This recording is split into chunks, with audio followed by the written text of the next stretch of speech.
Bom, como eu tinha prometido para vocês, eu ia mandar um resumo sobre a matéria da prova, mas, bom, dessa vez eu resolvi fazer um pouquinho diferente. Isso aí eu já estava devendo, já tinha um tempinho para vocês, então esse é um primeiro rascunho de aulinhas resumo, mas aí em formato de vídeo. Bom, o nosso tema desse primeiro bimestre, quer dizer, do terceiro bimestre foi Guerra Fria. Só que é o seguinte, obviamente vocês vão reparar que a gente não viu todo o período de Guerra Fria, porque ele é bem extenso. No quarto bimestre, se a gente fosse seguir o currículo mínimo, seria socialismo de mercado. Mas o que a gente não viu na Guerra Fria, sobre a Guerra Fria no terceiro bimestre, a gente vai ver no quarto bimestre. Então ainda tem muita coisa de Brasil a ser falada, ainda tem muita coisa também de geral a ser falada. Obviamente essa divisão Brasil e geral, ela não é correta. Ela é utilizada só para fins de organização de estudo, porque obviamente está tudo acontecendo ao mesmo tempo agora. Então, Guerra Fria, recapitulando, como eu já falei para vocês desde a primeira aula, do terceiro bimestre, toda aula a gente está falando, vocês sempre perguntam, mas hoje é matéria de quê? Guerra Fria. Guerra Fria vai de 45 até 91. Por que de 45 a 91? Porque justamente o período pós Segunda Guerra Mundial, em 1991, é justamente a pá de cal que faltava para acabar a Guerra Fria, que de fria não teve nada, que foi justamente o desmantelamento da antiga União Soviética, com o nome oficial de União das Repúblicas Socialistas Soviéticas. Então, a gente começa aqui, Guerra Fria, Capitalismo e Socialismo, na página 131.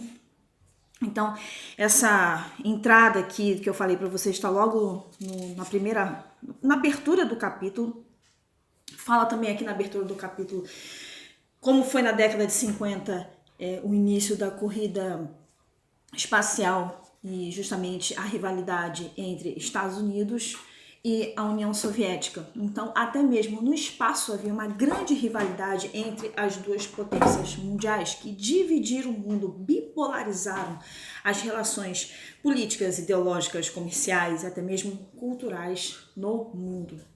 Então, foram dois grandes blocos que acabaram influenciando, inclusive, outros tantos processos históricos na África, na Ásia e também nas Américas. Então, até justamente o período que a gente entende como o golpe civil-militar, que vai de 1964 até 1985, é um desdobramento da Guerra Fria.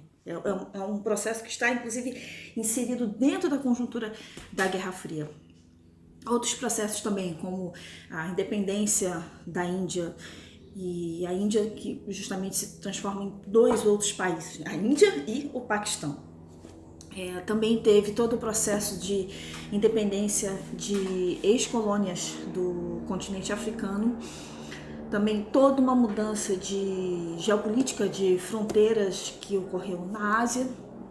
E aí temos a Guerra do Vietnã, a divisão das duas Coreias, a Guerra da Coreia, a Revolução Cultural Chinesa de 1949. Então, assim, é um período extremamente rico, mas é um período que esse Guerra Fria é uma força de expressão, porque, como vocês estão vendo aí, são processos que obviamente demandaram de muitas guerras, de perdas humanas e materiais absurdas. Então, a Primeira Guerra Mundial seria a guerra para acabar com todas as guerras, falhou miseravelmente. Aí veio aquele período terrível de entreguerras, com a ascensão da ideologia nazi-fascista. Se a gente considerar as duas assim como não irmãs siamesas, né?